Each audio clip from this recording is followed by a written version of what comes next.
So good morning everyone, welcome to my online classes. Myself Ashish Srivastava और आज हम लोग पढ़ने वाले हैं क्लास 8 के हिस्ट्री के एक बहुत ही इंटरेस्टिंग चैप्टर के बारे में जिसका नाम है रूरल लाइफ एंड सोसाइटी।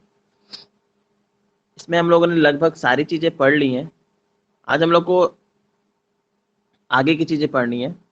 जो हमारा स्टडी अप्रोच था आपको बताया जा चुका है, हम लोग कैसे पढ़ेंगे। तो हम लोगों ने कॉलोनियल एग्रियन पॉलिसीज के बारे में जान लिया है कि कॉलोनियल एग्रियन पॉलिसीज क्या होती हैं, कैसे इम्पैक्ट किया ब्रिटिशर्स ने, उसका इम्पैक्ट क्या पड़ा। तो हम लोग ने परमानेंट सेटलमेंट देखा, रैयतवाड़ी देखा, महलवाड़ी सिस्टम देखा, impact of land revenue policies on rural economic देख लिया, ग्रोथ ऑफ कैश क्रॉप जान लिया। अब हमें कुछ पीजेंट्स रिवॉर्ड्स जो होते हैं उनके बारे में जानना है, जैसे इंडिगो, सन्यासी, ठीक ना, वाइबा, सारे जो रिवॉर्ड्स है उनके बारे में हमें जानना है। तो आइए शुरू करते हैं चैप्टर को। ये सारी चीज़ें हम लोगों ने पढ़ ली हैं मल्टीपल टाइम। परमानेंट सेटलमेंट के बारे में मैंने आप लोगों को बताया था, परमानेंट सेटलमेंट। इसके बाद हम लोगों ने पढ़ा था merits and demerits of permanent settlement. ठीक है, मेरिट्स डिमेरिट परमानेंट सेटलमेंट अभी हम लोग पढ़ चुके हैं, 3-4 बार पढ़ चुके हैं, इसीलिए मैं आज इसको रिवाइज नहीं करा रहा हूँ। वीडियो पड़ी हुई है, आप लोग जाके देख लीजिएगा। रैयतवाड़ी सिस्टम पढ़ लिया था हम लोगों ने। सबसे पहले कहाँ शुरू हुई थी? मद्रास में शुरू हुई थी। महलवाड़ी सिस्टम कहाँ शुरू हुई थी? वेस्टर्न इंडिया में, जैसे उत्तर प्रदेश, मध्य प्रदेश, ठीक है, इन सब एरियाज में शुरू की गई थी ये। अब इस लैंड रेवेन्यू सिस्टम का इम्पैक्ट क्या पड़ा रूरल इंडियन इकोनॉमिक पे?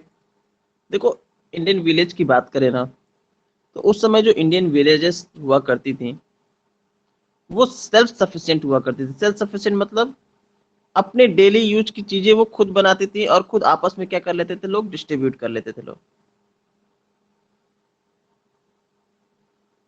बिल्कुल इजीली रहते थे लोग। जैसे कि एक ही विलेज में डिफरेंट डिफरेंट काइंड्स के लोग हैं। लोहार है आपका, कारपेंटर है आपका, टेलर है आपका, बर्तन बनाने वाले हैं, फार्मर्स हैं, फिशरीज हैं, सब लोग एक ही गांव में है। तो जिसको जिसकी जरूरत पड़ती थी ना, तो अपना सर्विस या तो एक्सचेंज कर लेते थे लोग। मान लो पोर्टर गया कि मेरे लिए कपड़ा बना दीजिए टेलर से, टेलर ने कपड़ा बना दिया और टेलर ने पोर्टर से क्या ले लिया, उसके बदले बर्तन ले लिया। तो पैसे का वहां पे कोई टेंशन नहीं था, लोग सर्विस या फिर अपने थिंग्स को क्या करते थे, चेंज कर देते थे, आपस में एक्सचेंज कर लेते थे। इस तरह हम लोग देखते थे जो हमारे विलेज थे ना, सेल्फ सफिशिएंट थे उस समय, उनको किसी की जरूरत नहीं थी, खुश थे। बट जब ब्रिटिशर्स आए, जब ईस्ट इंडिया कंपनी आई, तो जो विलेज थी, विलेज की जो पंचायत थी, जो विलेज के डिस्प्यूट्स को, जो प्रॉब्लम्स को क्या करती थी, सेटल करती थी, उसको भी विलेज ईस्ट इंडिया कंपनी ने खराब कर दिया। और जो सेल्फ सफिशिएंट विलेज थे उनको भी क्या कर दिया, डिस्ट्रॉय कर दिया। जो विलेज की पंचायत थी उसमें अपने अफसर्स अपॉइंट कर दिए। क्या कर दिए? अपने ऑफिसर्स को क्या कर दिया गया, अपॉइंट कर दिया गया, जिन्होंने विलेज पंचायत की इंपॉर्टेंस को ही क्या कर दिया, खत्म कर दिया। रेवेन्यू को फिक्स कर दिया। कहा कि रेवेन्यू फिक्स। जो विलेजर्स जब किंग हुआ करते तो किंग को कैश कैश में नहीं देते थे टैक्सेस, थिंग्स में टैक्स दे देते थे। गेहूं दे दिया, चावल दे दिया, बर्तन दे दिया, इस तरह टैक्स पे कर देते थे।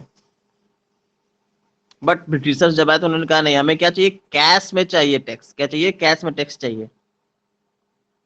और उन्होंने पीजेंट्स को क्या क्या फोर्स किया कि मार्केट की नीड के अकॉर्डिंग, अपनी नीड के अकॉर्डिंग नहीं, मार्केट की नीड के अकॉर्डिंग क्या करिए, क्रॉप प्रोडक्शन करिए।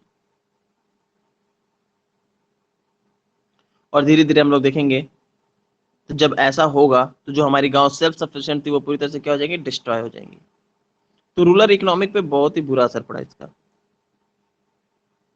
रूरल इकोनॉमिक क्या हुआ, बहुत बुरा असर पड़ा।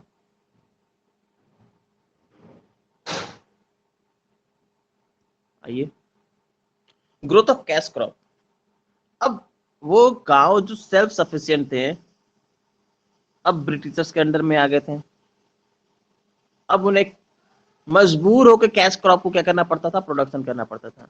मजबूर थे वो कैश क्रॉप प्रोडक्शन के। यूरोप में इंडस्ट्रियलाइजेशन हुआ, इंडस्ट्रियलाइजेशन की वजह से रॉ मटेरियल की नीड हुई, और वो रॉ मटेरियल की नीड कहाँ से पूरी होगी? पूरे यूरोप इतना सफिशिएंट नहीं था कि अपनी पूरी इंडस्ट्रीज को क्या कर सके, रॉ मटेरियल प्रोवाइड करा सके। ये जो डिमांड थी, ये जो रिक्वायरमेंट थी, इसको फुलफिल करने के लिए जो यूरोपियंस थे वो कहाँ है, अपनी कॉलोनी में आए। भारत भी कॉलोनी थी, इंडिया से भी उन्होंने अपनी नीड्स को क्या किया, फुलफिल करना शुरू कर दिया। और इसके लिए भी ब्रिटिशर्स ने क्या किया, फोर्स किया इंडियंस को, इंडियन फार्मर्स को, कल्टीवेटर्स को, कि वो क्या करे, कॉटन उगाए, क्योंकि उस समय कॉटन इंडस्ट्री सबसे ज्यादा थी। जूट उगाए, जूट इंडस्ट्रीज भी थी। ऑयल सीड, तेल इंडस्ट्री भी थी। कॉफी, टी, ये सब की इंडस्ट्रीज क्या थी उस समय, बहुत ज्यादा सक्सेसफुल थी और बहुत ज्यादा वर्क कर रही थी। तो इंडियन फार्मर्स को फोर्स किया गया कि क्या करे, कैश क्रॉप उगाए। और जितने भी कैश क्रॉप प्रोड्यूस किए जाते थे उनको ब्रिटिशर्स एकदम लोवेस्ट कॉस्ट में खरीद कर कहाँ बेच देते थे, इंग्लैंड। और अपनी इंडस्ट्रीज को क्या कर रहे थे, फुलफिल कर रहे थे। अपनी इंडस्ट्री को क्या कर रहे थे, फुलफिल कर रहे थे। बट कितने दिन चलेगा? अब धीरे धीरे जो कैश क्रॉप था ना, वो लार्ज स्केल पे प्रोड्यूस होने लगा। कैश क्रॉप क्या होने लगे, लार्ज स्केल पे प्रोड्यूस होने लगे। अब इस कैश क्रॉप के प्रोडक्शन से क्या हुआ, जो फूड क्रॉप्स थे वो डिक्लाइन करने लगे, उनकी प्रोडक्टिविटी डिक्लाइन करने लगी। और एक बहुत ही सीरियस कंसर्न था, बहुत ही सीरियस मैटर था विलेजर्स के लिए। तो इकोनॉमिक विलेजर्स की पूरी तरह से डिस्ट्रॉय हो गई।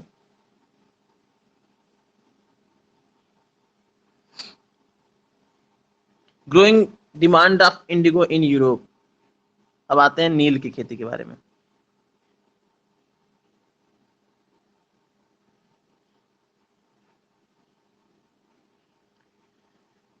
देखो, इंडिगो क्या था, इंडिगो की डिमांड यूरोप के मार्केट में धीरे धीरे बढ़ने लगी।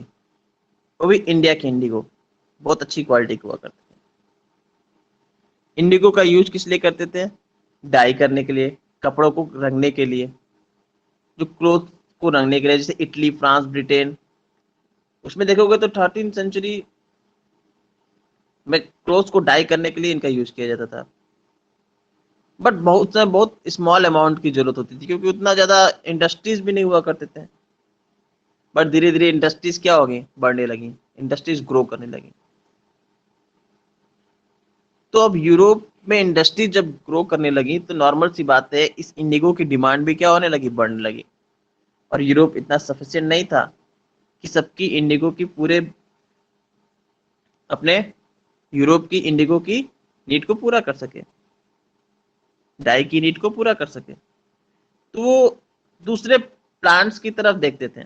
दूसरे प्लांट मतलब दूसरी जगहों से, कि कहाँ से हमें मिल सकता है। ये ब्लू वायलेट जो डाई होता है, नीले और वायलेट कलर की जो डाई होती है, उसकी उसके लिए वो क्या करने लगे, दूसरे प्लांट्स की तरफ देखने लगे, दूसरे कंट्री की तरफ देखने लगे।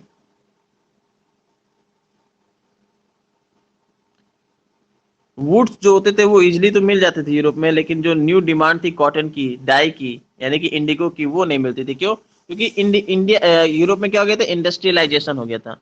और इस इंडस्ट्रियलाइजेशन से ब्रिटेन में बहुत ज्यादा डिमांड बढ़ गई थी, किसको, इंडिगो की।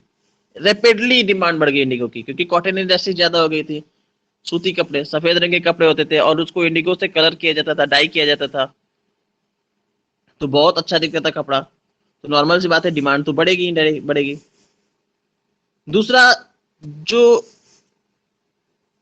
यूरोप था, इससे पहले जो अपने इंडिगो की नीड्स था वो कहां से पूरी करता था, वो पूरी करता था वेस्ट इंडीज, अमेरिका, अफ्रीका से क्या कर लेता था, अपनी नीड्स को पूरा कर लेता था।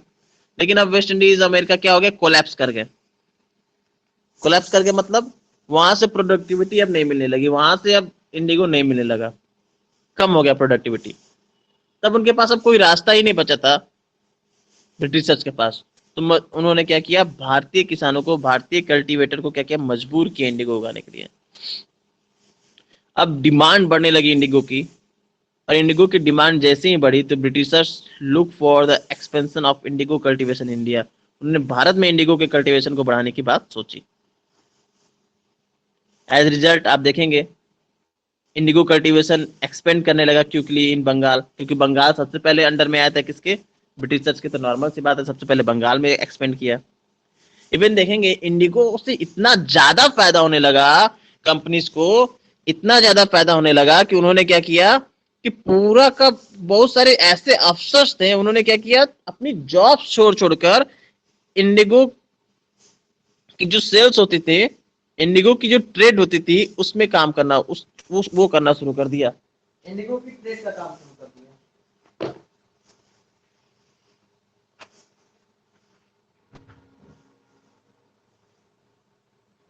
क्या शुरू कर दिया, इंडिगो की ट्रेड का काम शुरू कर दिया। बहुत ज्यादा फायदा होने लगा उससे यूरोपियंस को। भाई अब ब्रिटिश ईस्ट इंडिया कंपनी में काम कर रहे हैं तो कम सैलरी मिल रही है, लेकिन अब मैंने क्या कर दिया, अब उसको छोड़ दिएगा, हम लोग क्या करने लगे, इंडिगो का बिजनेस करने लगे। अब इंडिगो के ट्रेड में बहुत ज्यादा फायदा होता था। जो इंडिगो प्लांटर्स थे, जो इंडिगो प्लांटर्स थे, वो अपनी जो प्रॉफिट थी उसको मैक्सिमाइज करना चाहते थे। प्लांटर्स मतलब किस, फार्मर्स की बात नहीं कर रहा बच्चा, जो ट्रेड करते थे इंडिगो की, वो अपने प्रॉफिट को क्या करते थे, मैक्सिमाइज करना चाहते थे। जो भारतीय किसान थे वो जानते थे कि इंडिगो की खेती करना बहुत ही क्या नुकसानदेह है, क्योंकि इंडिगो में ज्यादा पानी, नील की खेती में ज्यादा पानी लगता है, और इंडिगो की, ये नील की खेती करने से जमीन भी क्या हो जाती है, बंजर हो जाती है। तो वो जानते थे इससे नुकसान है, तो वो करना नहीं चाहते थे। बट इंडिगो प्लांटर्स को तो इंडिगो चाहिए था, उससे ज्यादा प्रॉफिट हो रहा था। तो उन्होंने इन फार्मर्स को क्या किया, लालच देना शुरू कर दिया। लालच देना, कैसे लालच देना, ये क्या करते थे, प्री लोन दे देते थे इनको, पहले ही एक लोन दे दिया करते थे कि ये लीजिए भैया पैसा, ठीक है, और आप उगाइए नील, हमसे पहले ही आप ले लीजिए लोन, आप उगाइए, फिर इसको बेच के आप मुझे लोन चुका दीजिएगा। इस लोन को बोलते थे डाइडन लोन। इस लोन को क्या बोलते थे, डाइडन। अब फार्मर, भाई भारत के फार्मर बस ही परेशान थे, कैश क्रॉप उगाने के बाद से उनकी फूड शॉर्टेज थी, बहुत सारी दिक्कत उनके सामने थी, वो ले लिया करते थे और फंस जाते थे किसके, लोन ट्रैप में। इंटरेस्ट रेट इतना हाई होता था कि वो चुका ही नहीं पाते थे, इतना ज्यादा इंटरेस्ट रेट हाई हो जाता क्योंकि वो जो फार्मर्स थे वो चुका ही नहीं पाते थे लोन। और इसकी वजह से जो प्लांटर्स थे जो ब्रूटली सप्रेस कर देते थे फार्मर्स को, मजबूर कर देते थे कि भाई आप अब उगाइए इंडिगो, और बहुत ही लो प्राइस पे इंडिगो को खरीद लेते थे। मार्केट प्राइस में अगर 10 रुपया है तो किसानों से कितने में खरीदते थे, 2.5 रुपए में खरीद देते थे। 2.5%, जो भी मार्केट प्राइस होता था उसका 2.5% प्राइस में क्या कर लेते थे, इंडिगो को खरीद लेते थे। इवन आपको पता है गवर्नमेंट ने कुछ बहुत सारे रूल्स भी बनाए हुए थे। 1833 का एक्ट जब हम लोगों ने पढ़ा था, तो जमींदार थे, उनको कुछ रूल भी दिया गया था कि अगर किसान, प्लांटर्स एग्री नहीं होते हैं किसी क्रॉप का प्रोडक्शन के लिए, तो आप क्या कर सकते हैं, फोर्स कर सकते हैं उनको इंडिगो उगाने के लिए, या कुछ भी किसी को उगाने के लिए, जिसकी वजह से फार्मर्स क्या हो रहे थे, बहुत ज्यादा हर्ट हो रहे थे। और फाइनली कब तक बर्दाश्त करते, कब तक बर्दाश्त करते बेचारी ये फार्मर, फाइनली उन्होंने क्या कर दिया, रिवोल्ट। क्या कर दिया, पीजेंट्स ने, जो फार्मर्स थे, जो पीजेंट्स थे, फार्मर को ही पीजेंट्स भी बोलते हैं, उन्हें क्या कहते हैं, रिवोल्ट कर दिया, विद्रोह कर दिया। जब किसी स्टेब्लिश गवर्नमेंट्स के अगेंस्ट कोई विद्रोह होता है तो उसको हम लोग बोलते हैं रिवोल्ट।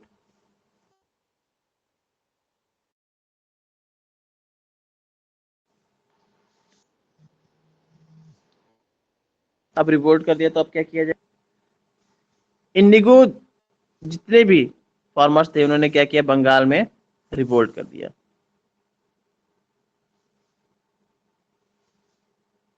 सबसे पहले, सबसे पहले किसने शुरू किया था, बंगाल में ही रिवोल्ट सबसे पहले।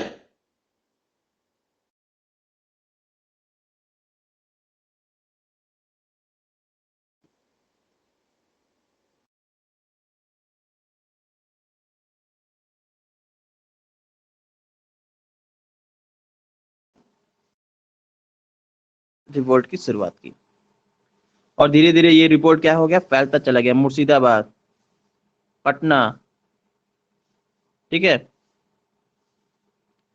नदिया, नरेल, लग जा, हर जगह क्या होने लगा, फैलने लगा।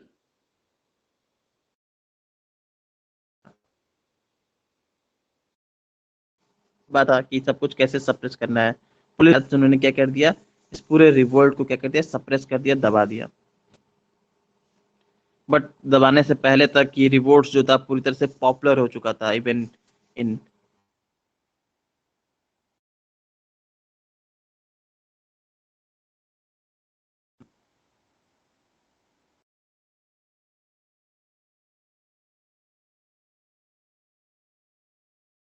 प्लेस को लगा, ब्रिटिश ईस्ट इंडिया कंपनी को लगा कि नहीं, कुछ तो प्रॉब्लम्स है, तभी तो रिवोल्ट किए जा रहे हैं। तो उन्होंने क्या किया, एक कमीशन बैठा दिया। क्या बना दिया, एक कमीशन बना दिया कि जो चेक करेगा कि ये जो इंडिगो रिवोल्ट हुआ है, रिवेलियन हुआ है, ये हुआ क्यों।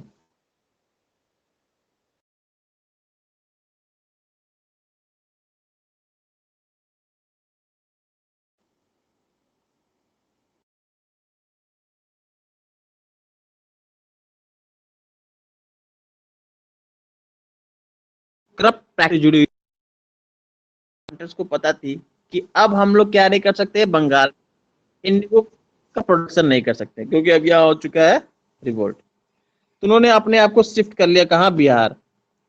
और आपको पता है बिहार के चंपारण में भी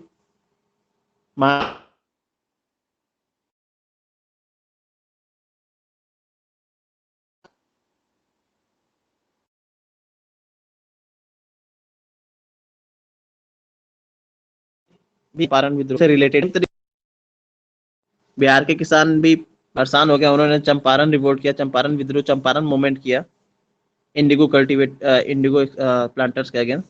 इवन महात्मा गांधी ने भी उसको ज्वाइन किया था। फिर आते हैं सन्यासी एंड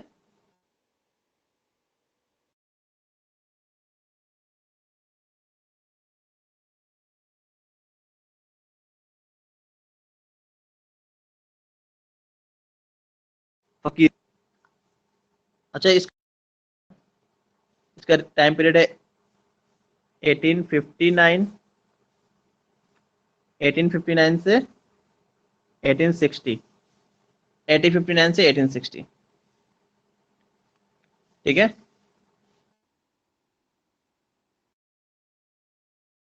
कब हुआ था, 1763, 1763 टू 1800 तक ये चला था। तो इसको थोड़ा छोटे में लिख दे ताकि आप लोग देख सके इजिली। मैं यहाँ लिख देता हूँ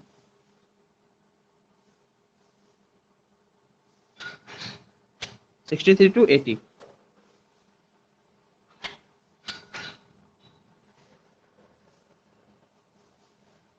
सन्यासी एंड फकीर रिवोल्ट।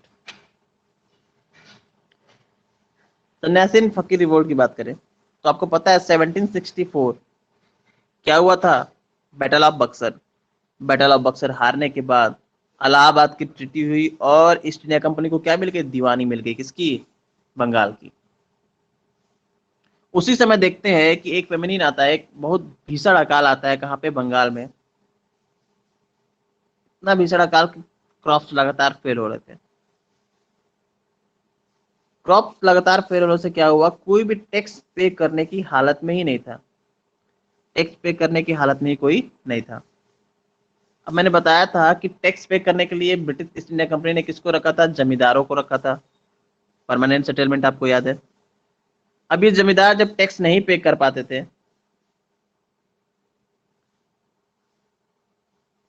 जब ये जमींदार टैक्स नहीं पे कर पाते थे, तो मैंने बताया था इन जमींदारों को क्या किया जाता था, हटा दिया जाता था। क्या किया जाता था, हटा दिया जाता था। और यही रीजन बना सन्यासी एंड फकीर रिवोल्ट का। क्योंकि ये जो सन्यासी और ये फकीर थे, इनको पैसे कहाँ से मिलते थे, इनको जरूरत की चीजें कहाँ से मिलती थी, उन्हीं जमींदारों से मिलती थी। क्या मिलती थी, उन्हीं जमींदारों से मिलती थी। इवन सन्यासी और फकीर पर भी, सन्यासी जो हिंदू रिचुअल के संत होते हैं उनको सन्यासी कहते हैं, और मुस्लिमों में उनको फकीर बोला जाता है। ठीक है। तो जो सन्यासी और जो फकीर थे उनको कहाँ से मिलता था, सब कुछ चीजें उन्हीं जमींदारों से मिलती थी।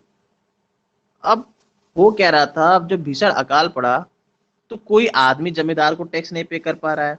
तो जब जमींदार को टैक्स नहीं पे करेगा तो जमींदार कहाँ से आगे टैक्स पे कर पाएगा। जमींदार ईस्ट इंडिया कंपनी को टैक्स नहीं पे कर पाती थी, और इस वजह से उनकी जमींदारी लगातार क्या होती जा रही थी, खत्म होती जा रही थी, खत्म हो जाती जा रही थी। और इन सन्यासी, इन फकीर को कहाँ से मिलता था पैसा, उन्हीं जमींदारों से मिलता था। अब नॉर्मल सी बात है, समस्या तो उनके साथ भी आ गई, सन्यासी ने विद्रोह कर दिया। अब इस सन्यासी विद्रोह में सिर्फ सन्यासी ही नहीं रहे, आगे चल के इसमें पीजेंट्स भी आ गए, फार्मर्स भी आ गए, छोटे छोटे जमींदार भी आ गए, कुछ ब्रिटिश ईस्ट इंडिया कंपनी के सोल्जर्स थे जो पहले ईस्ट इंडिया कंपनी में काम करते थे, बाद में उनको निकाल दिया गया, तो वो भी थे। बहुत सारे लोगों ने क्या किया, फकीर और सन्यासी रिवोल्ट को क्या किया, ज्वाइन किया। फकीर और सन्यासी रिवोल्ट को क्या किया, ज्वाइन किया। कई बार फकीर और सन्यासियों की रिवोल्ट से ईस्ट इंडिया कंपनी के क्या हुआ, वॉर भी हुए। अभी इन्होंने ज्वाइन किया और ईस्ट इंडिया कंपनी के जितने भी फोर्ट्स हुआ करते थे, छोटे छोटे फोर्ट्स हुआ करते थे, उन पे अटैक कर लेते थे, उनकी आर्म्स को, उनके पास जितने पैसे होते थे उनको क्या कर लेते थे, लूट लेते थे। इवन कई बार वॉर्स भी हुआ इन सन्यासियों में और इस ईआईसी में, जिसमें आप देखेंगे ईआईसी बार बार हार जा रही थी। ठीक है,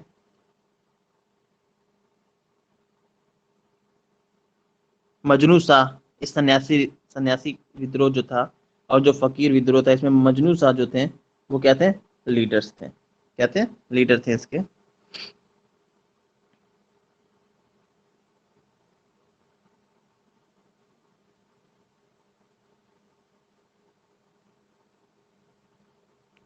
ओके बच्चा, आगे बढ़े।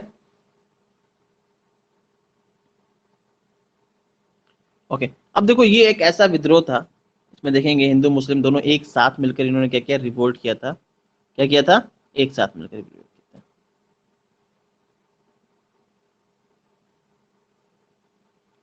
ठीक है, ये वही कमांडर था जिनको निकाल दिया गया था, उन्हीं सब के बारे में बात हो रहा है। इवन बंकिम चंद्र चटर्जी का एक नॉवेल है, आप पढ़ेंगे, आनंद मठ, वो इसी सन्यासी विद्रोह पे पूरा क्या है, लिखा गया है। और इसी आनंद मठ में ही उसमें उन्होंने वंदे मातरम सॉन्ग भी लिखा है। ठीक है ना, याद है आप लोग को, नेशनल सॉन्ग है हमारा वंदे मातरम। तो बंकिम चंद्र चट्टोपाध्याय जी ने आनंद मठ लिखा, जो सन्यासी रिवोल्ट पे ही है, टोटली पूरा रिवोल्ट, और इसी में उन्होंने वंदे मातरम सॉन्ग को भी क्या किया है, बताया है। फ्रेजी मूवमेंट के बारे में आइए देखते हैं। देखो ये एक मुस्लिम मोमेंट था, मुस्लिम्स जो रिलीजियस होते हैं ना, उनके द्वारा चलाया गया ये मोमेंट था। ये पहले सिर्फ रिलीजियस से रिलेटेड मैटर्स को लेकर ये मूवमेंट शुरू किया गया था। रिलीजियस से रिलेटेड मैटर को लेकर क्या किया गया था, ये शुरू किया गया था। लेकिन बाद में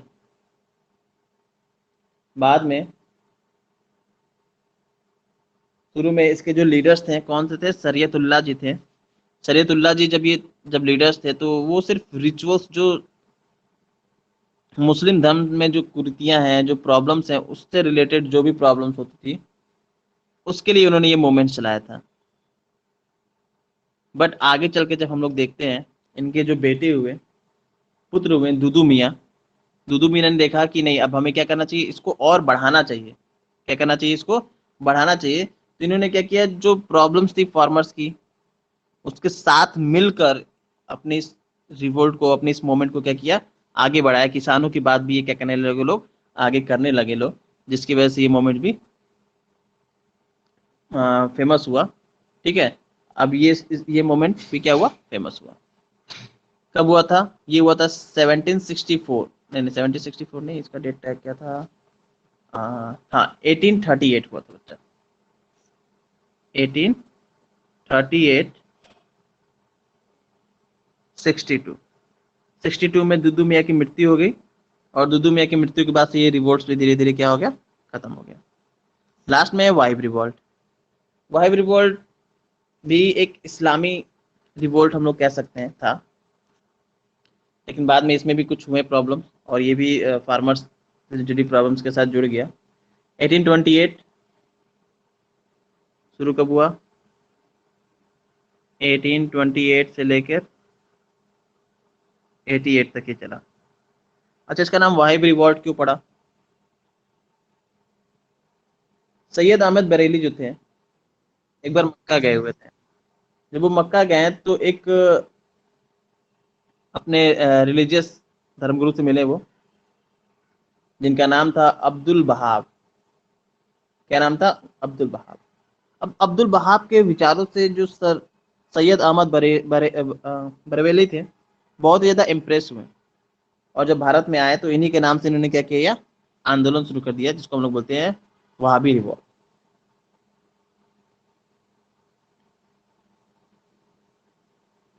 वहाबी रिवॉल्ट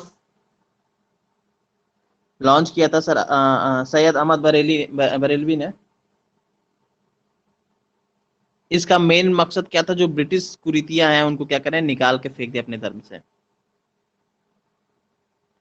बट इसके साथ साथ हम लोग देखेंगे इस मूवमेंट्स को बहुत सारे पीजेंट्स ने भी ज्वाइन किया, फार्मर्स ने भी इसको क्या किया, ज्वाइन किया, क्योंकि ये मूवमेंट्स आगे चल के क्या हो गया, फार्मर्स की प्रॉब्लम्स को भी क्या करने लगा, रिप्रेजेंट करने लगा।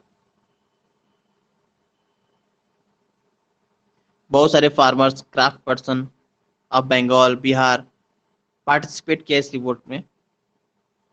ये अगेंस्ट ब्रिटिश रिवोल्ट था, जो ब्रिटिशर्स द्वारा फैलाई जा रही कुरीतियां, ब्रिटिशर्स द्वारा फैलाए जा रहे प्रॉब्लम्स के अगेंस्ट था, फार्मर्स के ऊपर जो अत्याचार हो रहा था उसके अगेंस्ट था। बैटल ऑफ प्लासी के बाद बहुत सारे रिवोल्ट्स हुए भारत में, आप देख रहे होंगे। बैटल ऑफ प्लासी के बाद मैंने डिफरेंट डिफरेंट आपको दिखा दिया रिवोल्ट्स। बक्सर और प्लासी के बाद भारत में बहुत सारे रिवोल्ट्स हो रहे थे, बट सारे रिवोल्ट धीरे धीरे ब्रिटिशर्स द्वारा क्या कर दिए गए, सप्रेस कर दिए गए। अब यहाँ पे सैयद अहमद बरेलवी मरे, और उसके बाद ये रिवोल्ट भी क्या हो गया, समाप्त हो गया, धीरे धीरे करके खत्म हो गया। तो बहुत सारे रिवोल्ट्स हुए अगेंस्ट ब्रिटिशर्स भारत के डिफरेंट डिफरेंट पार्ट्स में, डिफरेंट डिफरेंट जगहों पे। 1857 से पहले, 1857 तक ही समझ लीजिए, 1857 तक बहुत सारे मोमेंट्स हुए पूरे भारत में, भारत के डिफरेंट डिफरेंट पार्ट्स में, लेकिन सब ब्रिटिशर्स द्वारा क्या कर दिए गए, सप्रेस कर दिए गए, दबा दिए गए। क्यों? क्योंकि ये जो जितने भी रिवोल्ट्स थे सब क्या थे, अनऑर्गेनाइज थे, ऑर्गेनाइज नहीं थे। और ये जो रिवोल्ट्स थे ना, कॉमन लोगों द्वारा कहीं कहीं कहीं कहीं किए जा रहे थे, एकजुट होकर नहीं कर रहे थे, यूनाइट होकर ये लोग नहीं कर रहे थे। कोई कहीं कर रहा है, कोई कहीं कर रहा है, कोई कहीं कर रहा है, और ये इजी हो जाता था ईस्ट इंडिया कंपनी के लिए इनको, इनके जो मूवमेंट्स है उनको सप्रेस करना, दबा देना। और यही रीजन रहा कि प्लासी के बाद से जितने भी रिवोल्ट्स हुए उनमें किसी में पूरी तरह से सफलता भारतीयों को नहीं मिली, पूरी तरह से सफलता भारतीयों को नहीं मिल पाई। पूरी तरह से रिवोल्ट्स क्या होते गए, फेल होते गए। ओके, चलिए, तो यहाँ पे आपका चैप्टर हो जाता है खत्म। ठीक है, यहाँ पे आपका चैप्टर हो जाता है खत्म, कुछ बचा नहीं है अब आपके चैप्टर में। एक केस स्टडी है, चंपारण स्टडी है, बंगाल, बिहार एंड पंजाब। तो केस स्टडी भी मैं आप लोगों को बता चुका हूँ, कहानी में मैंने आप लोगों को सुना दिया है। तो फाइनली ये चैप्टर होता है खत्म। अब जब हम लोग मिलेंगे मंडे को, ऑनलाइन क्लास मंडे को चलेंगी आपकी, जब हम लोग मंडे को मिलेंगे, क्योंकि 8th की क्लास का भी पता नहीं है कब शुरू हो रहा है ऑफलाइन, तो जब हम लोग मिलेंगे तो हम लोग बात करेंगे इसके बारे में। Thank you for today, have a nice day.